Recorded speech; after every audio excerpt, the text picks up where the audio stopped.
Kia ora koutou. Thanks very much for the invitation to speak today. Is it Mike all right, or is it? Yeah, okay, cool.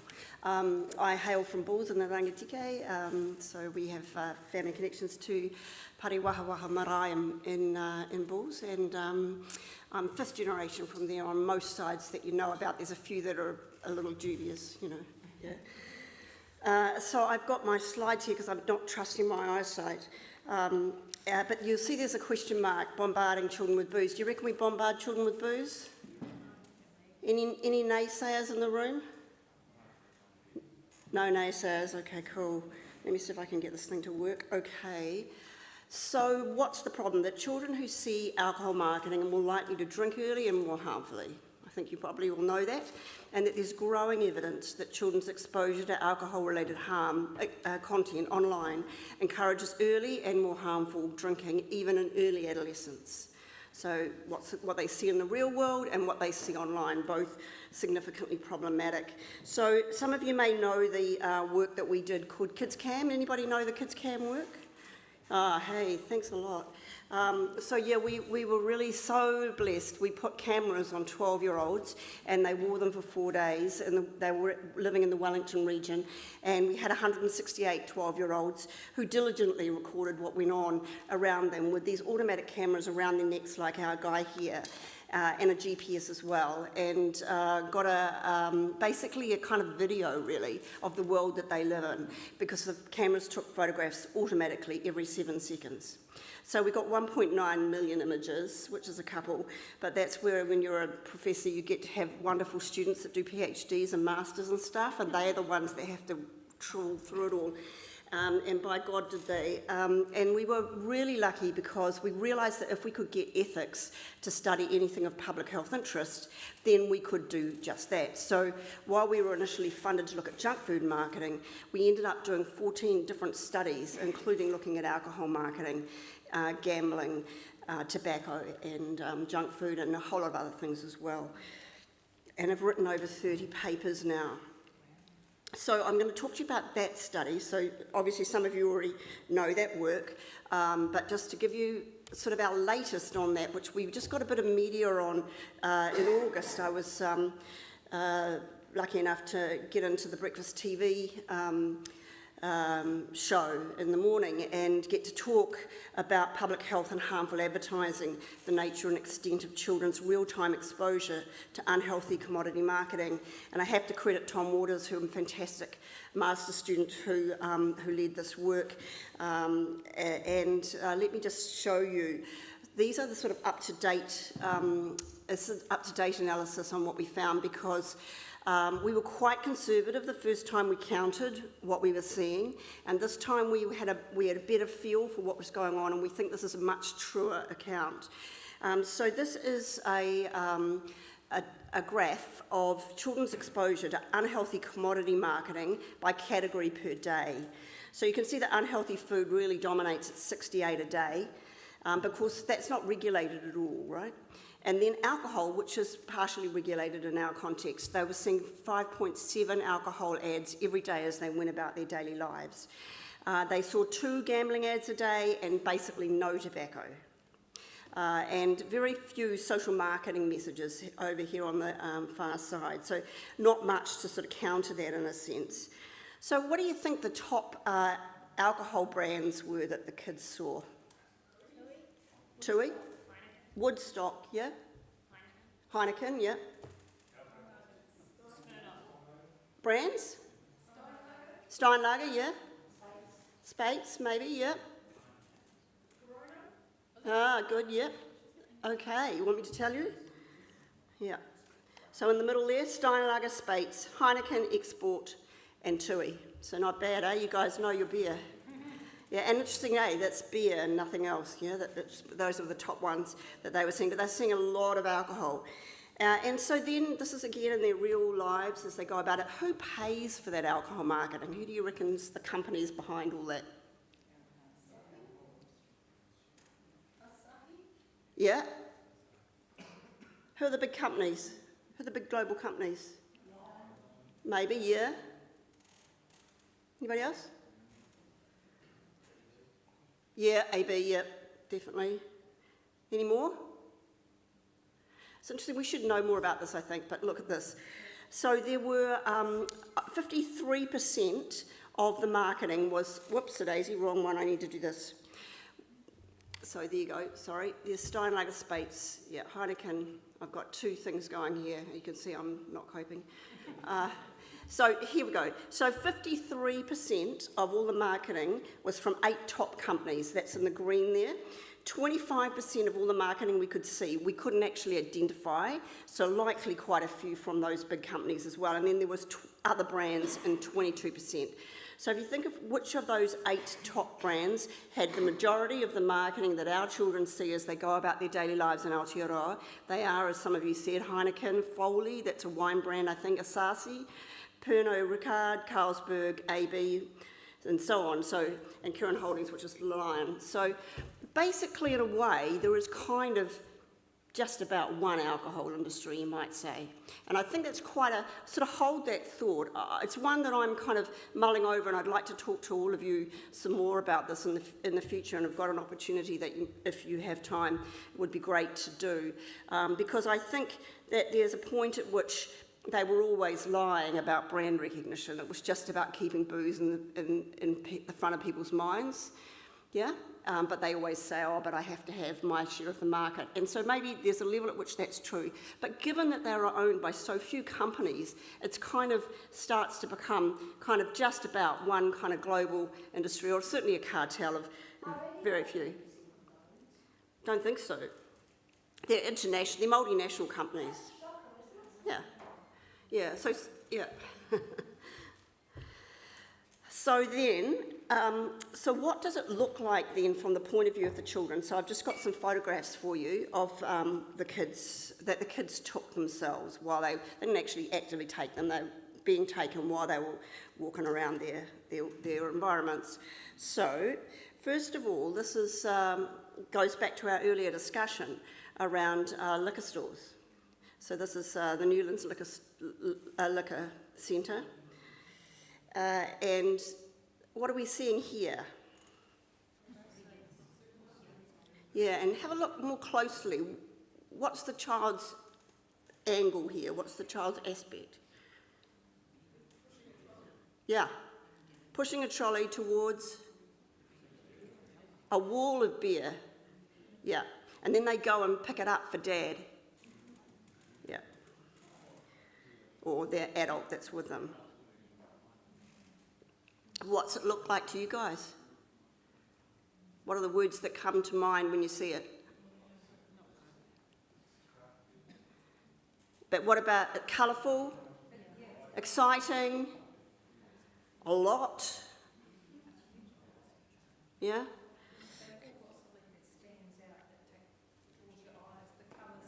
The colours of it, eh?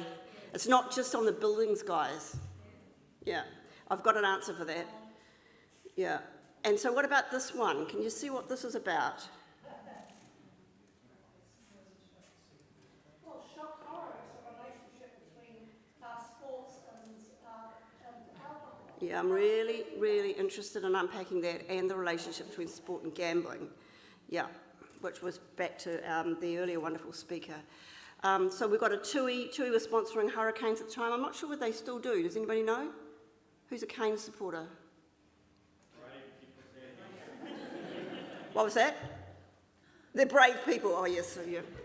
Kapai, got that one. And also the kids, so this is a kid putting a poster up for their favourite team in their bedroom, right? So the alcohol marketing is getting into the very corners of our children's bedrooms. And even more to the point, the children are walking billboards for alcohol. Yeah? So these are just a selection of some of them. So what are we recommending here? Well, we're recommending that we should remove the Advertising Standards Authority and get government statutory regulation of alcohol, like we do for tobacco, that we should ban alcohol sports sponsorship. You know, that relationship between Steinlager and the All Blacks has gone on a very long time. We should introduce plain packaging and graphic health warnings. That's apropos of the tobacco legislation. that we should stop supermarket alcohol sales because it's just so normalised, it's just part of the regular shop, and that we should restrict the marketing content and location of off licences. So I guess that's be good to hear what you have to say about that, and maybe that's something we could talk about if we've got time at the end of today or tomorrow, what you're sort of thinking about that set of recommendations.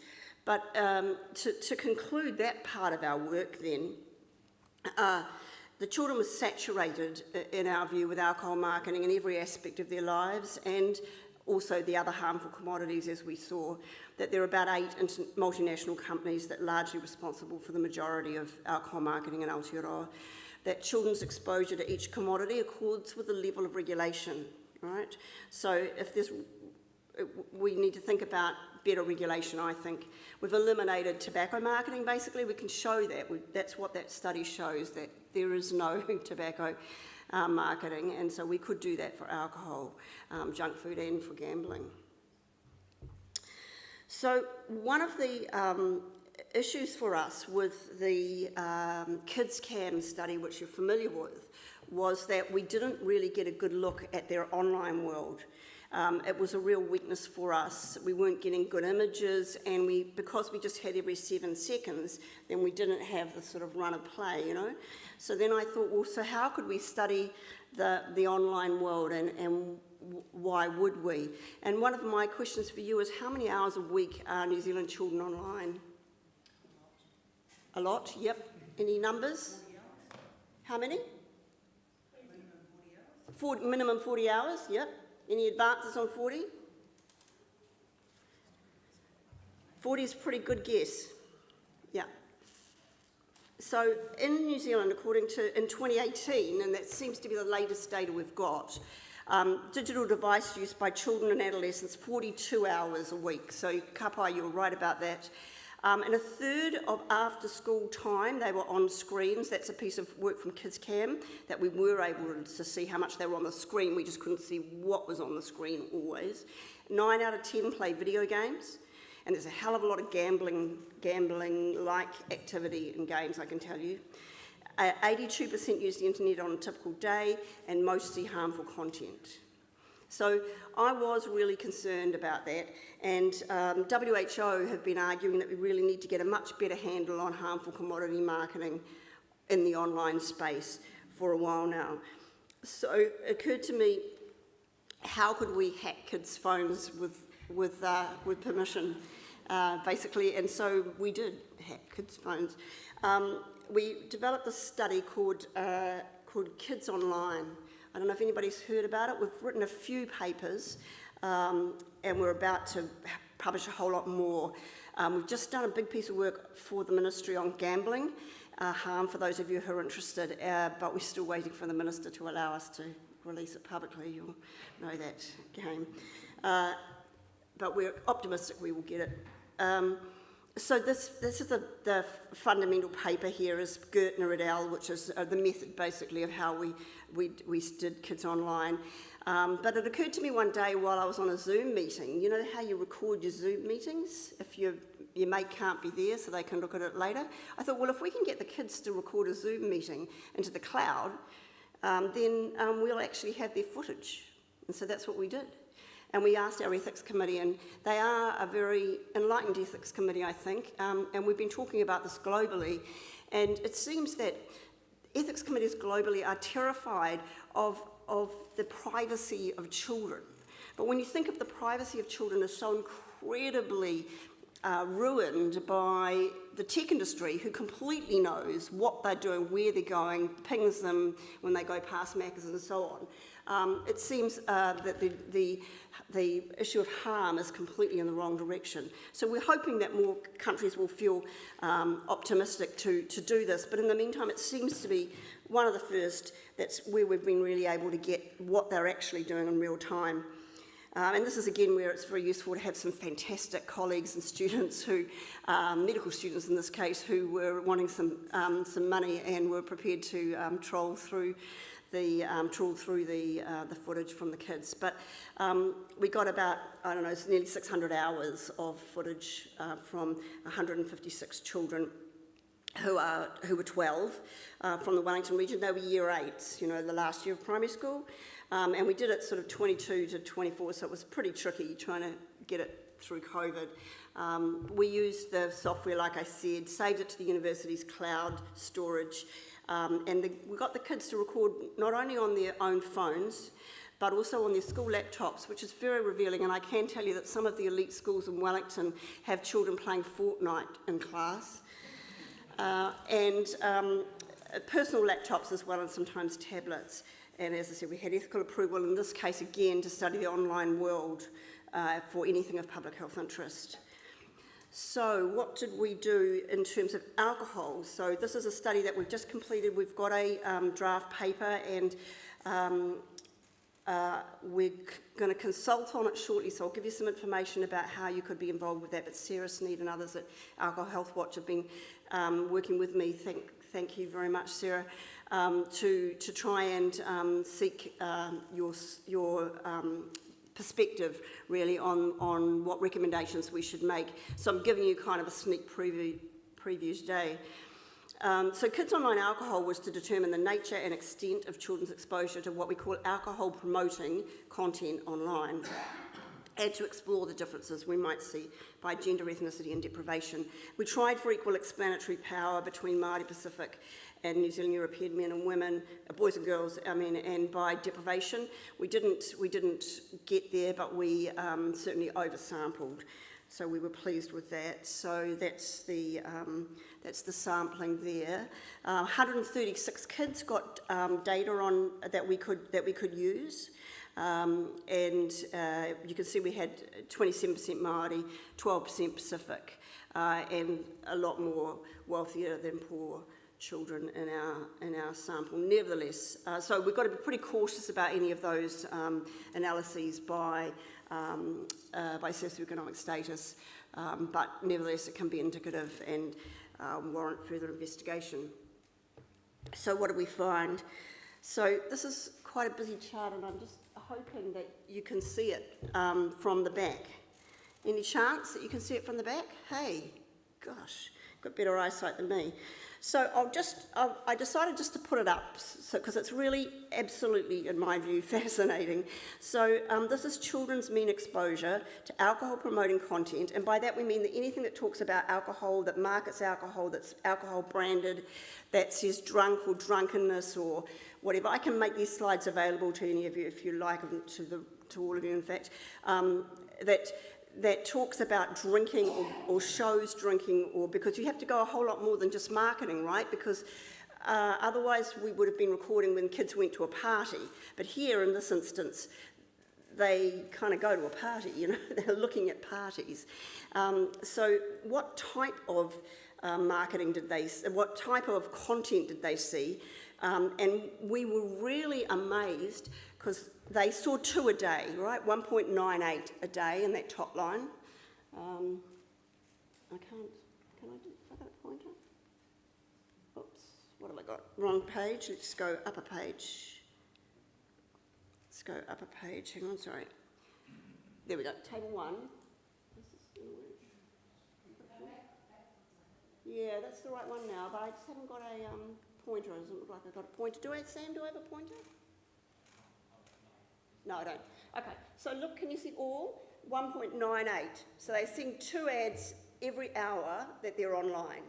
And we just worked out that they're online 42 hours a week. So how many is that they're seeing a week? Yeah, 84. 84 ads a week they're seeing. Yeah. And offline they were seeing 6 a day, 6 7s of 42. So maybe 126 ads or pieces of alcohol content or alcohol promoting content every week, these 12-year-olds.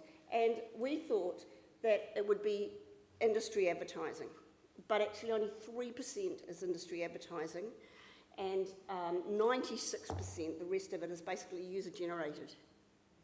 So the industry doesn't actually have to pay for marketing anymore because the kids are doing it for them. Yeah? Make sense? Yeah. I had to say to Sarah, now Sarah, you do understand what this is telling us. This is not necessarily the big band industry here, although one of the things that we don't know is about evidence of industry sponsorship if you go down to that next level, and we couldn't see any. But if you had to declare that you were an influencer and that you were being paid by the industry, then that would make that clear. So I think that's a piece of policy work that we need to be doing around, making it clear who's being paid by industry to promote stuff. They largely see it on their, sorry. The question is either people are springboarding it themselves. Yeah, kids are. Inventing advertising, or there's something underneath pushing them into it. Yeah. And I think, well, I'll keep going through my argument and we'll see where you get to. It took us a bit to think about it, to be honest, but largely it's on smartphones at 69%, laptops and tablets. And then here's the other kicker, it's largely on social media. 83% on social media. The kids are watching YouTube and other social media platforms, but how old are they? Should they be there? No, none of them should be there. It's 13, yeah? So we don't have realistic age verification. So again, there's another thing that we really need to do. 5% in games, streaming platforms and other things.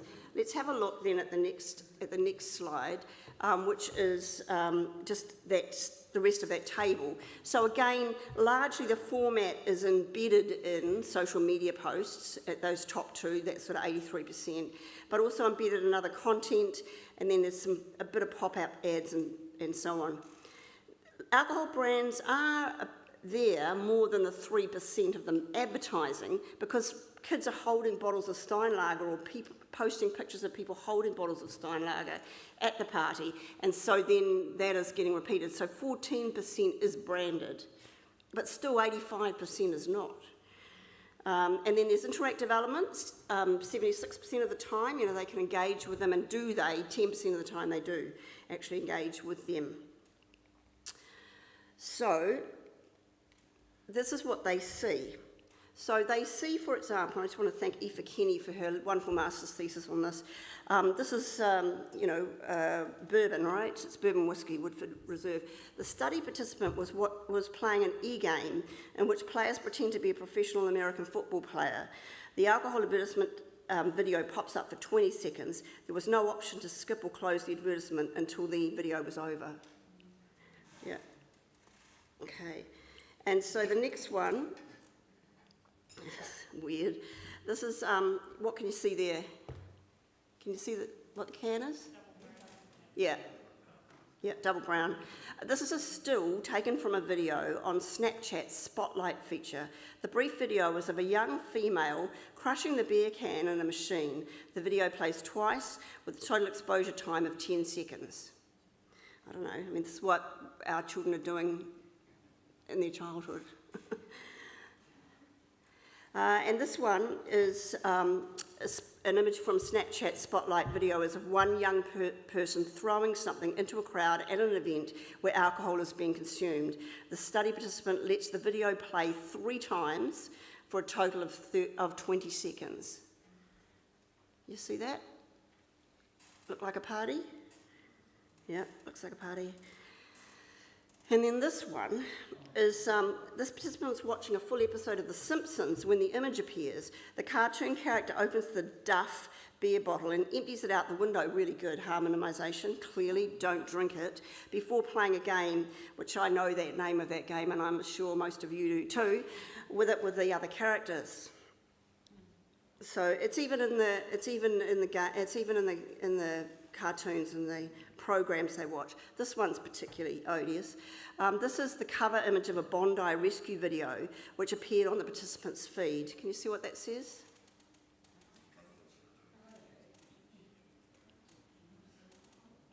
So sad, isn't it? It's revolting. And then this one I find particularly worrying. This is user-generated image of young women sharing a cocktail, and it says, "How I want to be with my bestie all summer." Drinking margaritas, clearly. So what should we do is my next question. What do you reckon?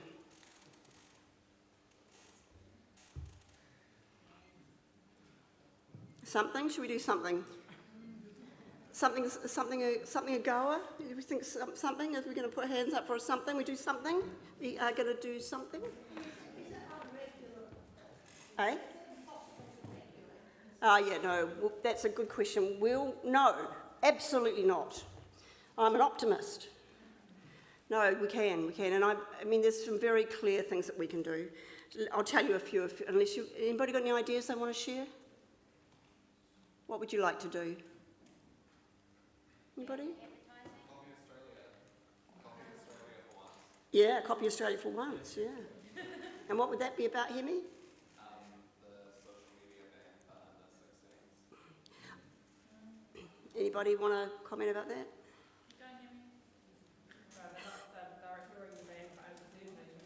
Yeah. How do you regulate that? So what's the issue with the 12-year-olds being on it? Yeah, and why shouldn't? And what do you need to work in order to stop that happening?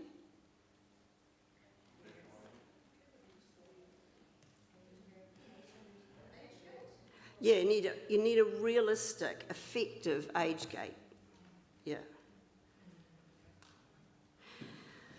So it'd be very interesting. I'm very interested in the social media ban, not because I think that. I think if we did ban it, the children, the industry, the children will find less harmful ways to interact. I think that's a given myself. I think that if we were to bring something in here, which it's being considered at the moment, if we were to bring something in here, we would do it after we'd learnt from Australia, which is Hemi's point, because by December, Australia is going to, the tech industry have been told to sort their act out by December, or they're going to face significant fines. So we can learn from the Australian example, and we could probably follow that here, I think. So I'm really interested in that. So keep your eyes on that discussion and what goes on over the Tasman, and whether that where that gets to. But these are our take-homes really from our work. The need to address the high rates of alcohol-promoting content embedded in social media, which are largely user-generated.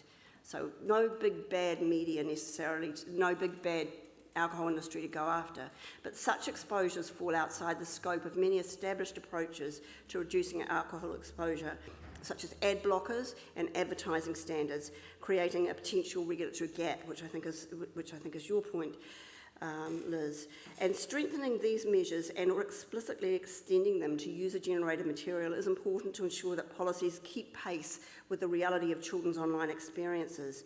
We definitely, I think, need effective age verification systems, and we know the industry can do it. I'm really not interested in the public servants having to sit down and think about how they might do that. Basically, the government should tell the tech industries to sort it out, or otherwise they're coming for them. And as I said, they'll do that in Australia, so we can do it here. And of course, that would help for not just alcohol, but for gambling and a whole lot of other things. Some of the girls that we were talking to when we were doing our work, they said, oh, we see sex all the time, and we don't like it. And I thought about, how could I have seen sex? Well, A, I couldn't have seen it, unless I caught my parents, which would have been mortifying. Or I would have gone down to Lock's Dairy in Bulls, if anybody remembers that, and bought the Playboy from the dairy. Though Mr. Lock probably didn't even have Playboys, actually, because he was a pretty decent sort of fellow. But if I'd gone and asked for one, he'd have rung my father for a start, exactly, yeah. Or if I was lucky, I'd have found some under my uncle's bed or something, but I didn't have too many uncles around, So, I mean, you really had to try. You really had to want to. And then you still weren't seeing the actual act. And these girls are 12, in year 8 at a primary school, saying to me, we hate it, and we get advertising for condoms. So,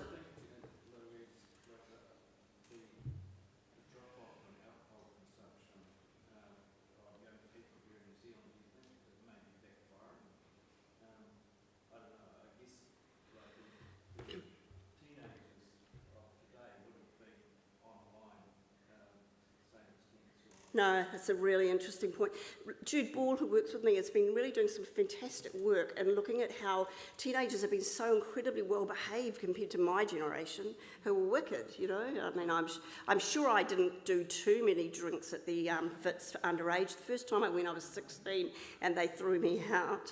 But I looked about 12. But by the time I was sort of 17, you know, it was no props.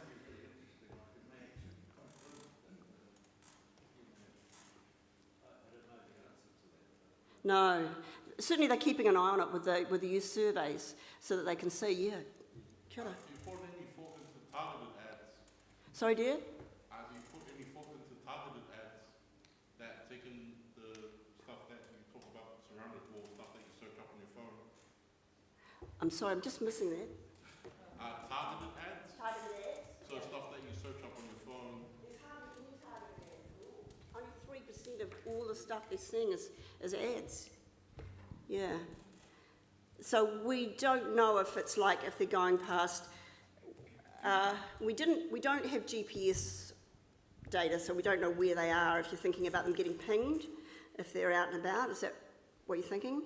But certainly the algorithms are just reinforcing all the time whatever the kids are doing, and so that's if that's what you mean by targeting. It seems to me that we really need to get the tech industry to get on top of, or you know, stop doing this to our kids. Yeah. With your study, Yeah. as you follow up in a few, 3, 4, 5 years' time to see if those people that were used in that study Yeah. being affected in a negative way, kind of, did they go on to drink more than their associates? Yeah, I mean, it's a cross-sectional study, so we do have permission to go back and to interview and to talk to kids again, so we could follow up.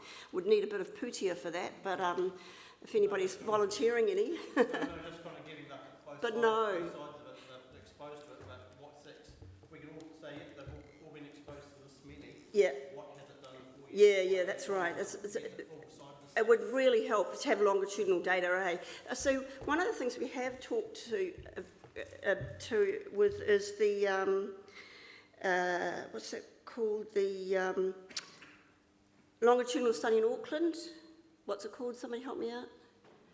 You know, growing up in New Zealand, the Growing Up in New Zealand study, which is an incredible study of a cohort of kids, and so maybe we should be doing more there because I certainly know they have been doing some incredible data collection. But That's when you get that, you can prove that yeah, them seeing 48 adverts a day yeah, is then you've got the exactly, evidence. the So evidence. they've seen that many Yeah. adverts, this is the effect it's having on people. Exactly. And I mean, I think where there's very clear evidence base that that's a fact, that it is. And I think the other thing is, why would industry keep marketing products to kids and spending money to do it?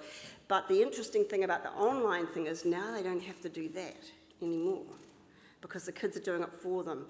So what's that about? So I think clear labelling of sponsored posts would be really important. So this influencer, and then the other thing would be restrictions on access to social media, which was Henny's point. Along with the increase in screen time, is there a reduction in, like I think when I was that age, peer pressure was starting to become, like there was a lot of Yeah. communication in playgrounds and outside in the classroom around all those sorts of things. Yeah. Is social media replacing? Yeah, I think it's amplified. We've been in the gambling space. We were able to talk to 12-year-olds about what they'd made of all of this, and they really well. Like with gambling, we asked them, "Do you know what gambling is?" This was without showing them anything, and they said, of course, they knew what gambling was. What's the impact on you? It makes you homeless. It ruins your life. Where do you see it? Everywhere. How much do you see? Lots of it, and then we showed them some of this stuff. And then we told them what the government's rules are around marketing gambling to kids. And they went, well, they're breaking their own rules then. So it is really interesting to talk to the kids, yeah. So just to conclude, whoops-a-daisy. So our children, we believe, are being bombarded with booze or with alcohol promoting content. They're seeing perhaps 26 items of alcohol promoting product a week, 42 in the real world and 84 online. And I think one of the things that I think is so interesting about the online space is that alcohol is just so normalised in our society that when you then get a vehicle like the online world, alcohol is so present. And so I think we need to denormalise alcohol. We need to prevent the alcohol industry from participating in policy making, because I think we need to for a whole host of reasons, but we see far too much influence in my view. So much, it's profit over people. And we need to shift the dial. We need to have stand-down periods for lobbyists. You'll recall that the guy that ran Hipkins' office had been an alcohol lobbyist the night before. And then 6 weeks later, they pared back the legislation that they were going to introduce on alcohol reform. Apparently, there was no connection whatsoever. And I think we also really need to look at this from a global point of view, because it's no good trying to solve it just in New Zealand, because the international companies are multinationals, and so you really need digital governance. But again, I think we can do this. We just have to be brave and we have to get on with it. So if you're interested in having a further conversation with me and with Sarah and others, we've got a workshop on the 18th of November. So there's an online one in the afternoon between 2 and 4 if you would like to, and try and discuss a bit more with you and get some feedback on what to do. So thanks very much for your time today. I really appreciated it.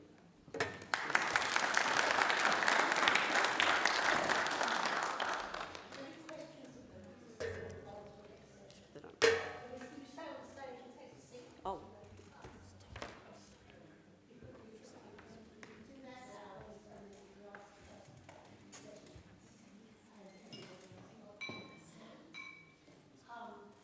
You give me a message somewhere, or we can go through what's coming next. So I want all of the speakers from today to be on the stage. Dr. Grant Gibson, Shannon Hannon, Laura, Jennifer, these are